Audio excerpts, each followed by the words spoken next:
అంటే నిజంగా బండి సంజయ్ వర్గానికి ఈటల వర్గానికి ఇబ్బందులు ఏమన్నా, ఈటల వర్గాన్ని ఇబ్బంది పెట్టే ప్రయత్నం ఏమైనా చేస్తున్నారా? కొంత చేస్తున్నారు అనుకోవాలి. కొంత చేస్తే ఒకటే రెండు ముచ్చట్లు నువ్వు అన్నట్టుగా నాకు వినికిడి అవుతున్నాయి. అలాంటి వినికిడి రావద్దు, అది చెడ్డ పేరు అన్నట్టు. అది ఎవరు చేసినా ఒకటే. బీజేపీ అంటే అంత ఒకటే, అంత మోడీ చేతుల నుంచి వెళ్ళి వచ్చే అభిప్రాయ సేకరణ. భారతీయ జనతా పార్టీ అంటే జనతా పార్టీ లెక్కనే ఉండాలి, కానీ నువ్వు నేను విమర్శించుకునే హక్కు లేదు. అందుకే ఈటల రాజేందర్ కూడా ఆయన ఎంపీగా చేసినప్పుడు కూడా ఎంతో కృషి చేసి ఆయనతో కూడా లీడింగ్ తీసుకొచ్చినాం కదా. ఇక్కడ ఈ కమలాపూర్ మండల్లో 3 ఏకగ్రీవంగా మనకు 10,000 తీసుకున్నాం.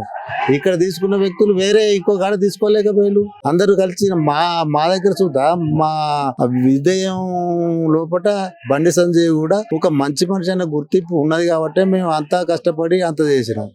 కరీంనగర్ లో నిన్నగాక మొన్న కరీంనగర్ లో మీటింగ్ పెట్టి హుజురాబాద్ లో నన్ను ఓడగొట్టాలని చూసిర్రు అని చెప్పి బండి సంజయ్ చెప్పాడు. మీరేమో మెజార్టీ ఇచ్చినామని చెప్పి మేము మెజార్టీ ఇచ్చినాం. ఆయన అన్నాడు అది సరైన ముచ్చటే కాదు. మరి ఆ లెక్కల ప్రకారంగా మేము అందుకంటే గొప్పగా చేసి ఆయనకు మెజార్టీ ఇచ్చి చూపెట్టినాం.